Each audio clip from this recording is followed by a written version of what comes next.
네, 이번 시간에도 소득공제 계속 살펴보도록 하겠습니다. 여러분 교재로는 172쪽이 되겠군요.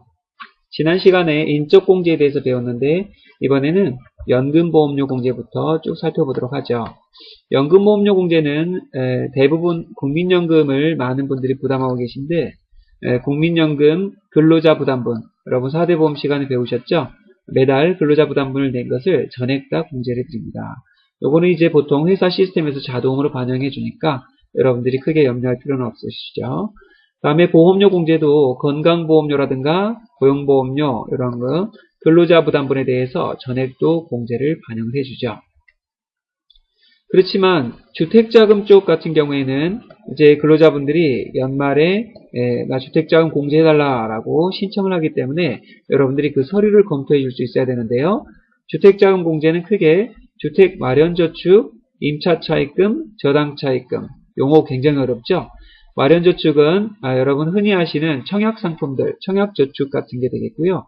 이 저축 불입만 해도 얼마간 소득공제를 해줍니다. 그 다음에 임차차입금 같은 경우에는 요거는 전세자금 대출 또는 월세라고 보시면 되겠어요. 그래서 전세자금 대출의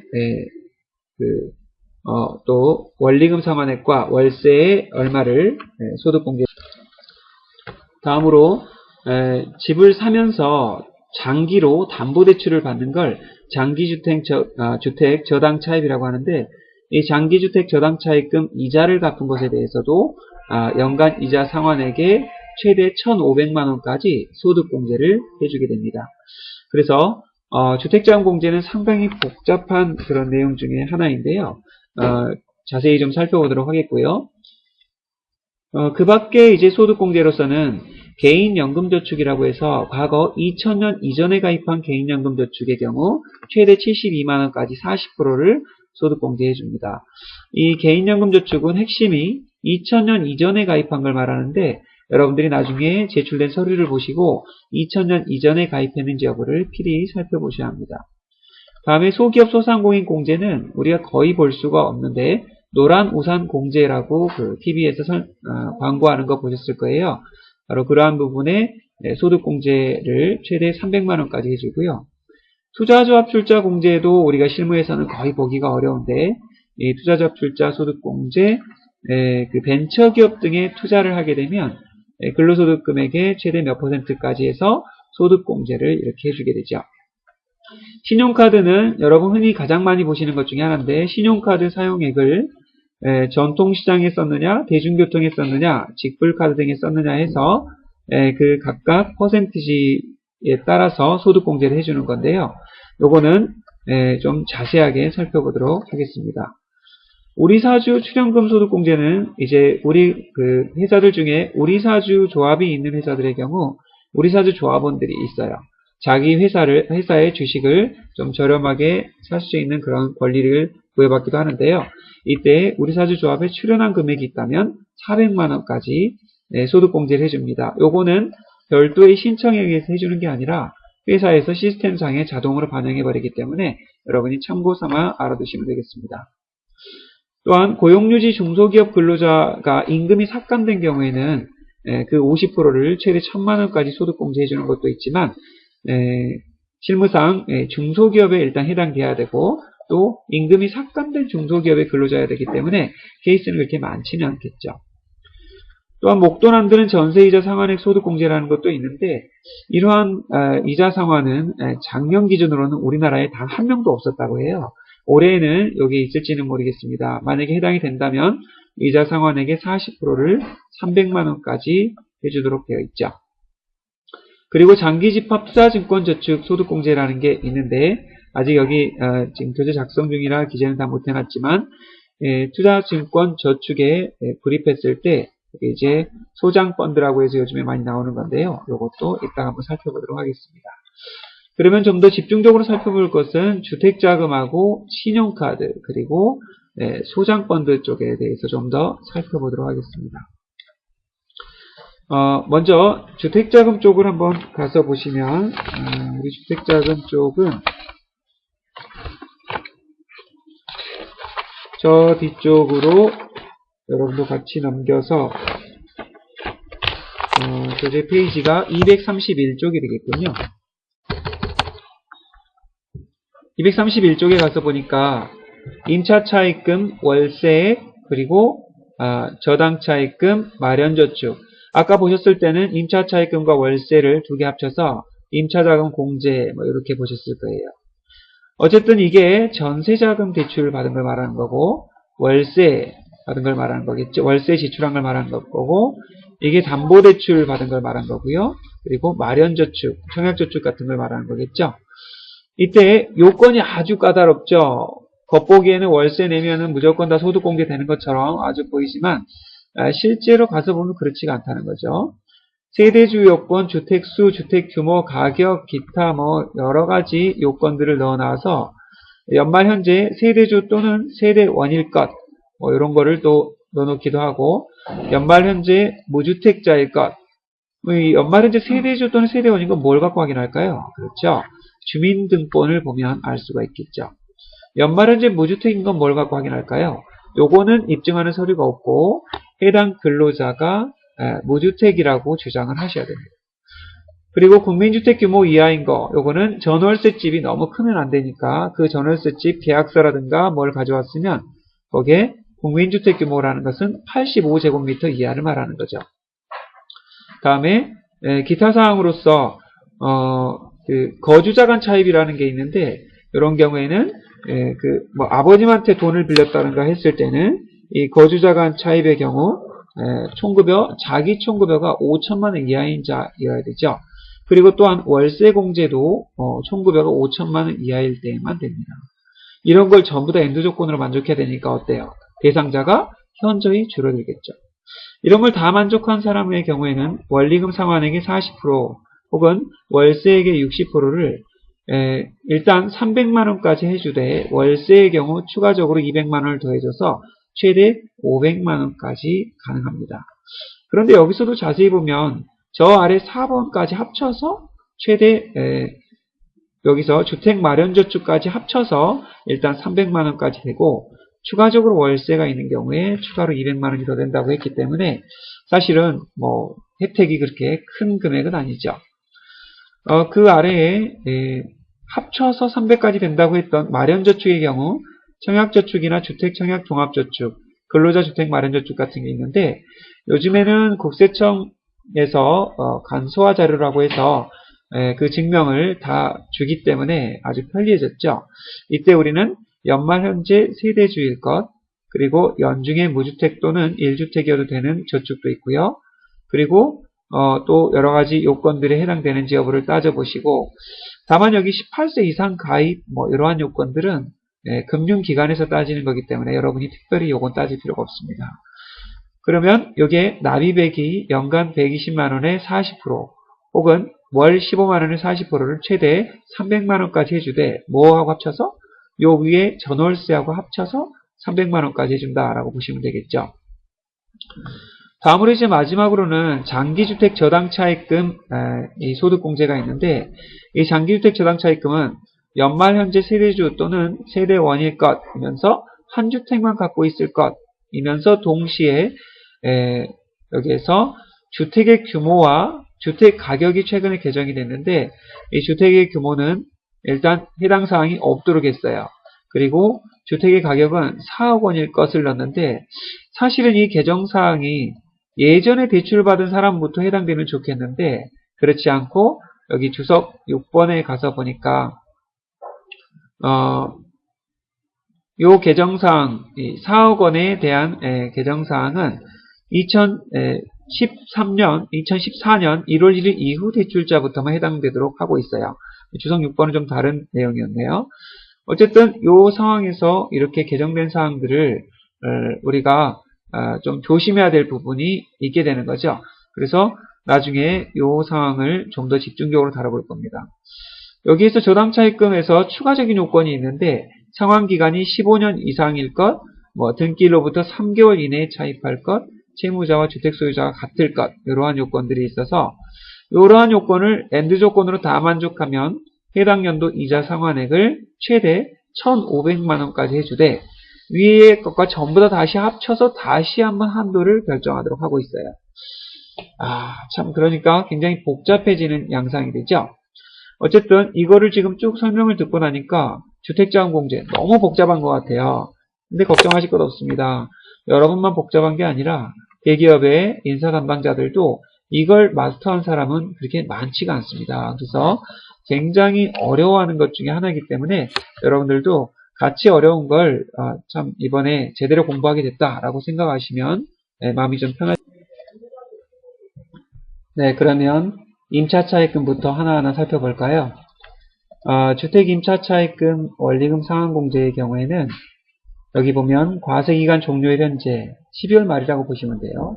주택을 소유하지 아니한 세대의 세대주로서 근로소득이 있는 거주자가 어쩌고 저쩌고 원리금 상환액을 지급하면 40%에 해당하는 금액을 공제한다. 이렇게 나와 있는데 법조문은 상당히 어렵게 구성이 되어 있죠.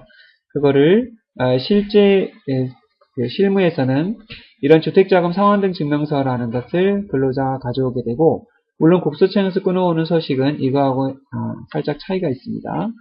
거기에서 또 주민등본 같은 걸 가져오게 돼요. 이런 걸 왜 가져올까? 요거는 이 체크리스트를 보시면 알 수가 있는데요.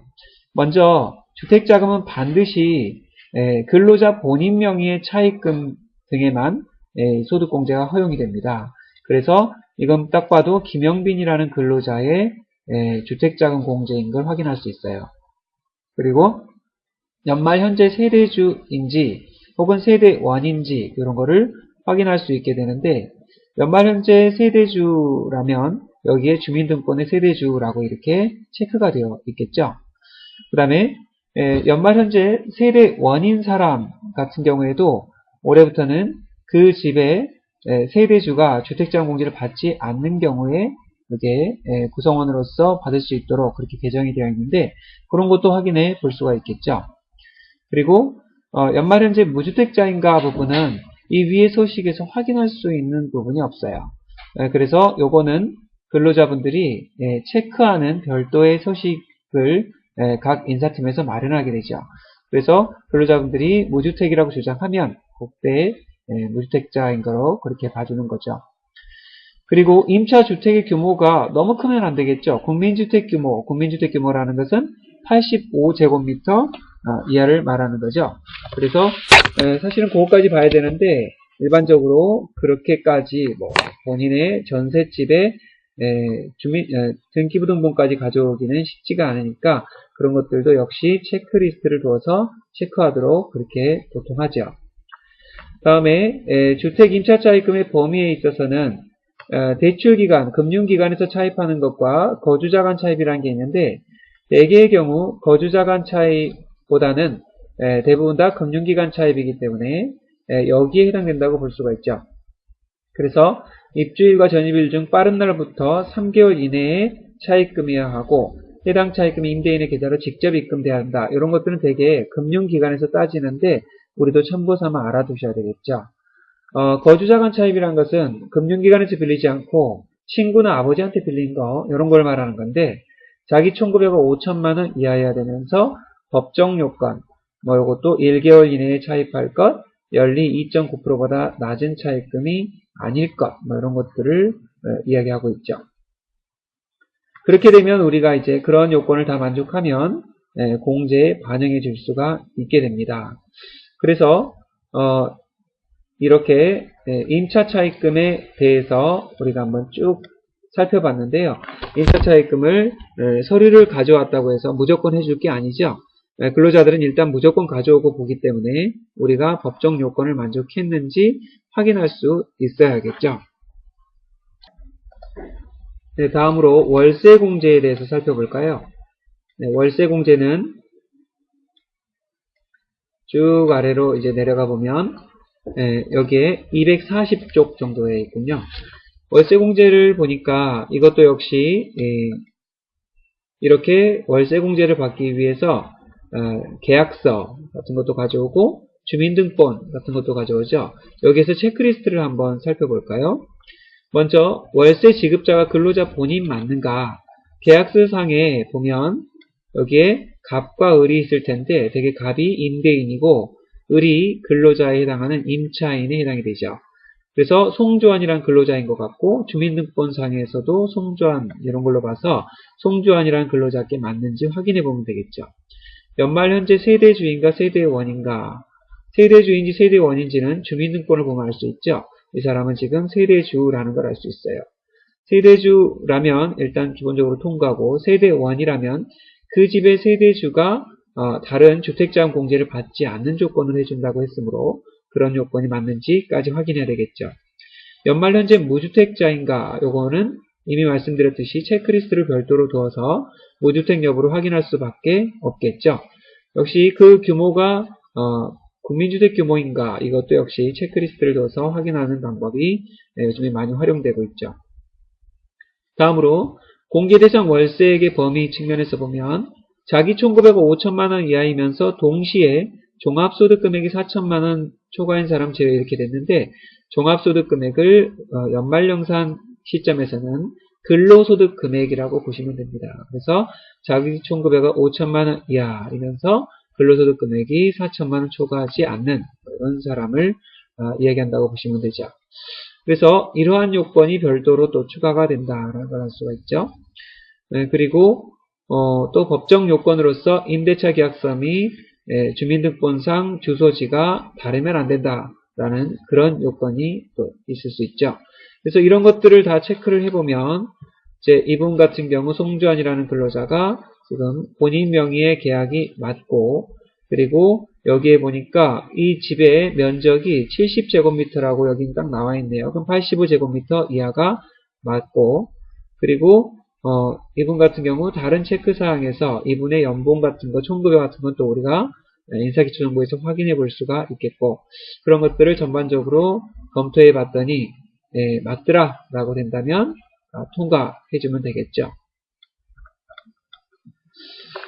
다음으로 이제 저당차입금 쪽으로 가서 보면 이 담보대출이라고 할 수 있는데요. 저당차입금에 대해서는 이런 굉장히 복잡한 서식, 여기는 잘 보이지 않지만 장기주택 저당차입금 이자상환 공제의 요 서식이 나오게 되죠. 이 서식에서는 여기는 박종민이라는 사람의 담보대출 이자 갚은 것에 대한 내역이 나오는 것 같고, 차입금 상환 기간이 나오고, 또 저당권 설정일, 집 취득일, 전용 면적 이런 것들이 기준시가 이런 것까지 쭉 나오는 걸 알 수 있어요. 그리고 주민등본상에서 세대 주인지 여부를 확인할 수 있고, 등기부등본, 그 집에 관한 등기부등본을 가져왔는데 여기에서 집이 몇 제곱미터인지, 갑구, 누가 소유하고 있는 것인지, 을구, 여기에서는 갑구는 누가 소유하고 있는 것인지에 대한 걸 나타내고요. 을구는 이 집에 대해서 대출받은 건 없는지, 이런 소유권 이외의 권리에 관한 사항을 나타냅니다. 그래서 요거는 보니까 박정민이 어떤 은행으로부터 뭔가 대출을 받았다는 것을 알 수가 있어요. 개별주택 가격 확인은 이 집에 대해서 또 뭔가 공식 가격이 기준시가를 확인해 볼 수 있는 그런 상황이 되겠죠. 저러한 서류들을 바탕으로 체크리스트에서 체크를 해보면 채무자가 근로자 본인이었는가? 박종민 본인이 맞았어요. 근로자가 연말현재 세대주인가? 세대원인가? 아까 봤더니 세대주였군요. 자, 그리고 만약에 세대원이었다면 그 집에 세대주가 있을 텐데 다른 주택자금 공제를 하나도 신청하지 말아야 하고, 그 자신이, 세대원 자신은 그 집에 살고 있어야죠. 다음에 소유주택의 요건 보니까 연말현재 취득 당시 기준시가가 4억원 이하의 주택을 한 채 이하 소유했는가. 이 사람의 기준시가, 이 집을 살 때 시점 현재 기준시가가 4억원 이하여야 되는데, 사실 이 사람은 지금 집을 산 게 2013년 이전이기 때문에 이때 당시만 해도 3억원이 기준이었어요. 그래서 이 사람은 4억을 가지고 따질 게 아니라 3억을 가지고 따져야 되겠죠. 그래서 요 4억은 2014년 이후 차입자부터만 적용된다라고 우리가 봐야 되겠죠. 다음에 이게 상환기간이 15년 이상이고 3개월 이내 차입했는가 봤더니 상환기간이 아까 15년, 20년이기 때문에 15년 이상이고, 이게 주택을 취득하고 나서 저당권 설정, 즉 차입을 바로 했는가 봤더니 6일 차이밖에 안 나니까 요거 3개월 이내에 차입한 것으로 통과가 되죠. 그렇다면 이제 이 이자 상환액을 이런 걸 다 통과한 사람은 이자 상환액에 대해서 소득공제를 얼마간을 해주게 되죠. 그래서 이 저당 차입금에 대해서도 우리가 하나하나 따져보면 정말 많은 것을 따져야 되는 상황이 되는데 뒤쪽으로 쭉 넘어가서 이러한 케이스에 대해서도 좀 집중적으로 따져볼 필요가 있게 됩니다. 여기가 페이지가 263쪽 정도가 되겠군요. 이 장기주택 저당차입금은 가히 연말정산에서 가장 어려운 부분 중에 하나라고 모두들 이야기하는 부분인데요. 이거는 왜 어려웠냐 하면 이 세법이 개정이 여러 해에 걸쳐서 개정이 되면서 개정될 때마다 그 이전에 차입한 사람은 그 이전 법대로, 그 이후에 차입한 사람은 그 이후 법대로, 혹은 어떤 해에는 이 이후에 상환하는 모든 차입금에 대해서는 또 개정된 사항에 한해서 그 법대로 뭐 이런 식으로 굉장히 여러 해에 걸쳐서 개정이 되다 보니까 정말 다양한 케이스가 나오게 되죠. 예를 들어서 과거에는 주택 숫자가 여러 채를 갖고 있는 사람이 대출을 받아도 그 대출에 대해서 소득공제가 허용이 됐었어요. 그러나 2006년부터는 한 채만 갖고 있는 사람에 대해서 소득공제를 허용하되 그 이후 차입분부터만, 그러니까 그 이전 차입자가 100채를 갖고 있어도 그 중에 한 채에 대해서 대출받은 집에 대해서는 소득공제를 여전히 받고 있다는 거죠. 왜 그럴까요? 옛날에 차입한 걸 아직도 소득공제 받는 사람이 있을까요? 바로 상환기간이 15년씩이나 되기 때문에 어때요? 2005년도에 차입했다 할지라도 아직도 그 차입금을 갖고 있겠죠? 그러니까 아직도 옛날 차입금이 존재하기 때문에 우리는 과거법을 공부를 안 할 수가 없는 거죠. 또한 국민주택 규모이다가 2014년 이후 차입분부터는 국민주택 규모가 아니어도 상관없기 때문에 어떤 근로자가 예를 들어 국민주택 규모가 85제곱미터, 우리가 흔히 32평 아파트 정도를 국민주택 규모라고 볼 수 있는데 어떤 근로자가 40평짜리 아파트를 가져왔어요. 무조건 안 된다고 할 수 있을까요? 봐서 2014년 이후에 차입하신 겁니까? 그러면 가능합니다. 라고 이야기해 줄 수 있어야 되겠죠. 또한 그 집의 가격을 적힌 걸 가져왔는데 취득 당시의 기준시가가 3억 원 이하이다가 2014년부터 4억 원 이하로 바뀌었죠. 딱 봤더니 이분은 2002년도에 대출받은 분이야. 그렇다면 2002년도면 이 시점인데 어때요?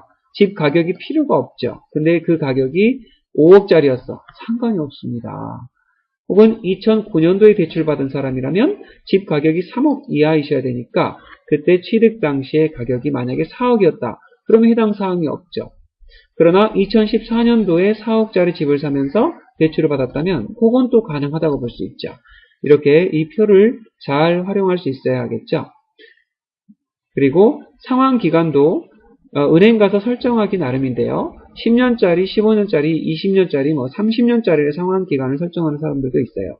그때에 어느 해에 차입했느냐에 따라서 기본적으로 15년 이상은 설정해야 대출을 받을 수 있고 혹은 과거에는 10년 이상 설정하면 대출을 받을 수 있고 그런 것들이 결정이 되죠. 또한 차입일 요건 측면에서 보면 등기일로부터 3개월 이내에 대출을 받아야 한다는 요건이 2000년부터 생긴 걸 알 수 있고요. 채무자와 주택 소유자가 같아야 한다는 것은 언제나 그랬었고요. 주택자금 통합한도 측면에서도 과거에는 600만원, 과거 차입금에 대해서는 600만원까지 해주다가 2004년도 차입금이 상환기간이 15년으로 높아지면서 1000만원으로 상승되게 됩니다. 이때 주의할 것은 우리가 이 상환기간이 15년으로 높아지면서 1000만원으로 상승할 때에 그 이전 차입금에 대해서도 무조건 600만원을 해줄 게 아니라 이 시점부터는 이 600만원이 1000만원으로 증가한다는 거죠. 즉 2002년도에 15년짜리 대출을 받은 사람도 있을 거예요. 그때는 10년짜리만 해도 충분한데 15년짜리 대출을 받은 사람이 있다 그러면 그 사람은 2004년부터는 600만원이 아니라 1000만원짜리 한도를 적용받는 사람이 되는 거죠. 그런 식으로 쭉 가다가 2009년 이후 상환분부터는 1,500만원으로 증가하게 되는데 1,500만원은 어떤 사람들에 대해 증가하게 되냐면 30년 이상짜리에 대해서 1,500만원이겠죠.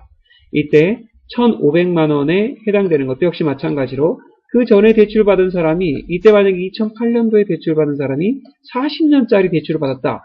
그러면 이때까지는 1,000만 원까지 되겠지만 그 2009년도가 되면 자연스럽게 30년 이상짜리가 돼서 1,500만 원으로 같이 증가한다는 거죠.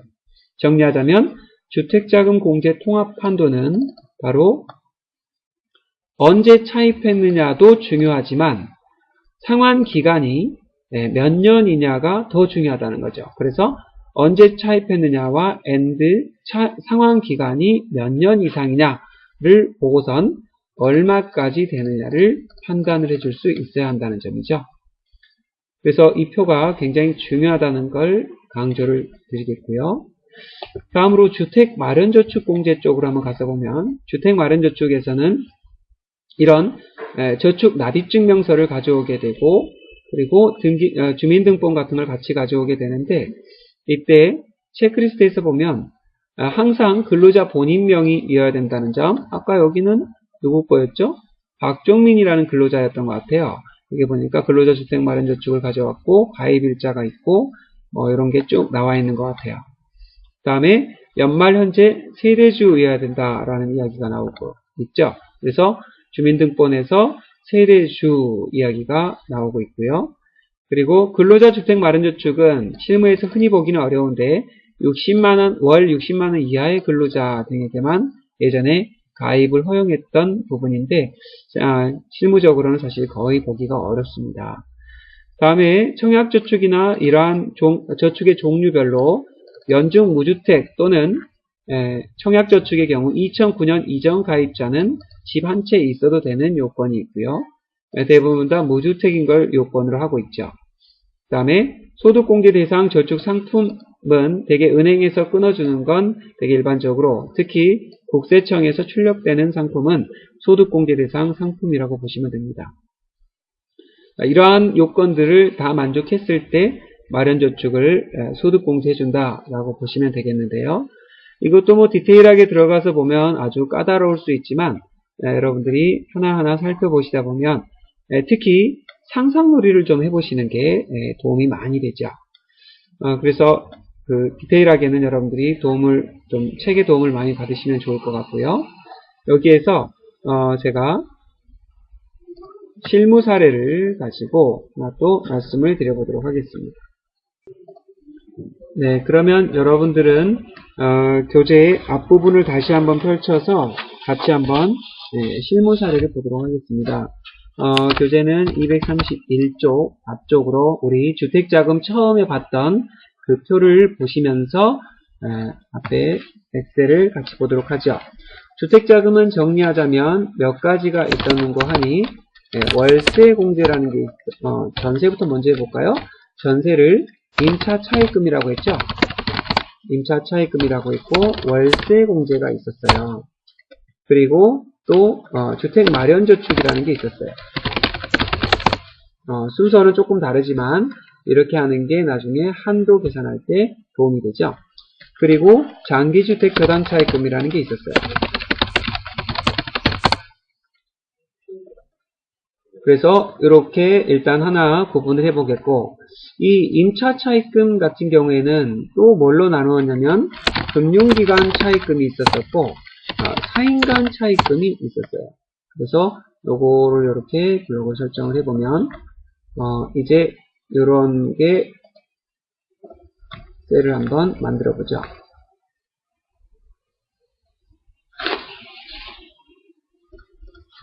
네, 그래서 이렇게 한번 쭉 만들어 보면 이제 여러 가지 세부 구분까지 한번 이야기를 해봤어요. 그래서 임차 차입금과 월세 그리고 주택 마련저축 또한 장기주택 저당 차입금 이런 식으로 쭉 이야기를 해봤고요. 그러면 이러한 상황에서 이제 어떤 요건들이 있었는고 하니 세대주만 되는 게 있었고 세대원도 되는 게 있었어요. 우리가 다시 한번 살펴보면 연말현재 세대주 또는 세대원도 되는 게 있었는데 반드시 세대주만 되는 게 뭐가 있었냐면 주택 마련저축이 그랬었죠. 그래서 요거는 반드시 세대주만 되는 거고 나머지는 세대1도 되는 그러한 상황이 됐죠. 다만 세대1은 어떤 때만 된다고 그랬죠? 맞아요. 그 집에 세대주가 있을 텐데 그 세대주가 연말정산을 받지 주택자금 소득공제 신청을 하지 않았을 경우에만 그 조건으로 세대1이 가능하다고 그랬죠. 세대주는 당연히 되는 것이고요. 뿐만 아니라 주택 숫자라든가 그 다음에 주택 규모, 가격 뭐 여러 가지가 있었어요. 그런 것들은 여러분이 이제 표를 참조해서 한번 보시면 되겠고, 특히 총급여 5천만 원 이하라든가 뭐 이런 요건들이 있는 것들은 여러분이 주의해서 살펴보셔야 되고요. 그래서 우리가 월세 공제 같은 경우 총급여 5천만 원 이하의 근로자만 되는데 연봉이 7천이신 분이 월세 되느냐고 계속 따졌는데 여러분이 세대주 되세요? 세대1이세요? 뭐 이런 걸 물어보시면 되겠어요? 안 되겠어요? 그렇죠. 처음에 연봉 총급여 5천만 원이 넘었기 때문에 대상이 되지 않습니다. 라고 처음부터 이야기할 수 있어야 되겠죠. 그래서 그러한 요건들을 숙지하는 게 중요하게 되겠고요.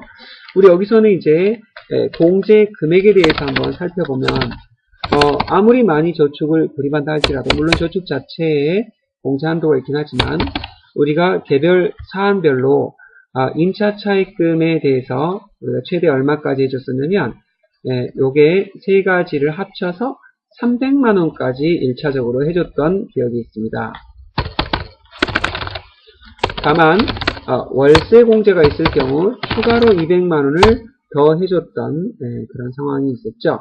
그래서 월세가 없다면 300만 원에서 끝나지만 월세가 있다면 최대 500만 원까지도 해줄 수 있는 그런 상황이 됐었죠. 그래서 이거는 월세에 국한하기 때문에 이렇게 그대로 쳐보죠.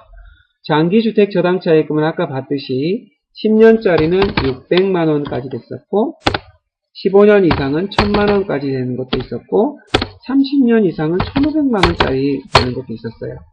그랬다가 통합한도가 있었죠. 저거는 공제 금액이라보다 공제 한도가 되거든요. 통합한도는 이것들을 다시 잘라서 최대 뭐까지 요게 있을 경우 요 한도를 기준으로 이렇게 한다는 거죠. 즉 어떤 이야기일까요? 바로 만약에 저당차입금이 없는 사람의 경우에는 최대 500만 원에서 끝나는 거고요. 월세까지 없다면 최대 300만 원에서 끝나는 거고요. 저당차입금이 만약에 있다면 그 저당차입금의 한도가 최대 한도가 되는 게 되겠죠. 그래서 만약에 이게 1원이라도 있다면 최대 600에서 1500만 원까지 소득공제가 된다더라. 그래서 공제 1차 한도와 통합 한도를 가지고 한도를 계산하고 있기 때문에 조금 복잡해 보인다. 이런 특징이 있죠. 주택자금 마지막으로 좀 더 정리를 해보자면 여러분 스스로 이런 질문을 하면서 또 답변을 해볼 수도 있겠죠. 예를 들어서 총급여가 7천만 원인데 예를 들어 금융기관 전세 대출을 받았다. 가능할까요? 그렇죠. 총급여 7천만 원, 5천만 원 뭐가 있었었는데 그것은 뭐에만 해당됐었냐면 월세와 차인간 차입에만 해당됐기 때문에 전세자금 쪽에서는 문제가 금융기관 전세자금은 문제가 없죠. 따라서 그것은 답은 오케이 이렇게 가면 되겠죠. 그러면 또 이런 걸 질문해 볼 수도 있겠죠. 예를 들자면 저당 차입금인데 이건 조금 어렵지만 여러분이 그 강의 중에 배웠던 그 긴 표 있었죠. 2000년부터 2014년까지 있었던 긴 표를 보시면서 답변을 해볼 수도 있겠죠. 예를 들어 2014년도에 취득한 주택인데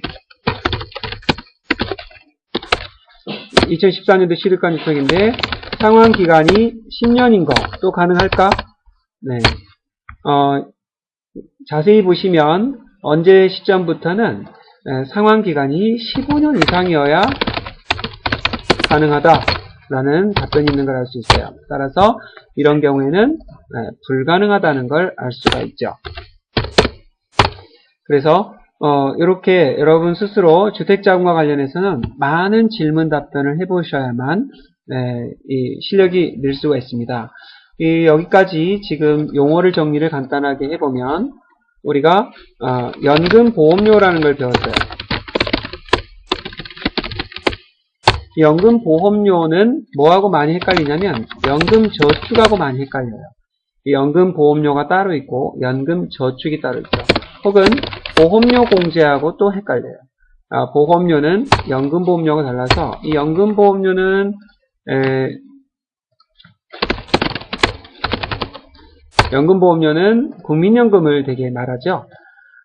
그러면 또 연금보험료 다음번에 우리가 배웠던 사항들은 또 뭐가 있었냐면 여러 가지 연금저축이나 뭐 그런 것들도 있었었는데 주택자금과 관련해서 주택자금은 크게 주택 마련저축, 주택 임차 차입금부터 해볼까요? 주택 임차 차입금 원리금 상환 공제가 있었었고 월세 공제가 있었었고요. 그리고 장기주택 저당 차입금 이자 상환 공제가 있었었고 그리고 마지막으로 주택 마련 저축 공제가 있었어요. 요것만 적어놓고도 여러분이 여러 가지를 생각해 볼 수가 있어요. 얘는 5천만 이하 되겠군. 얘는 뭐 세대주만 되고 세대원은 안 되는 그런 상황이군. 얘는 뭐 4억 이하 뭐 어쩌고 저쩌고 그리고 85제곱미터 이하여야 되고 상환기간이 15년이 넘어야 되고 이 모든 것은 다 근로자 본인 명의여야 하고 뭐 이런 여러 가지 요건들을 생각해 볼 수가 있어요.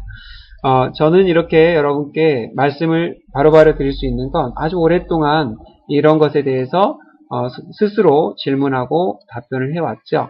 그래서 여러분들도 전문가가 되시기 위해서는 스스로 질문하고 답변하는 연습을 많이 해보셔야 합니다. 수고하셨습니다.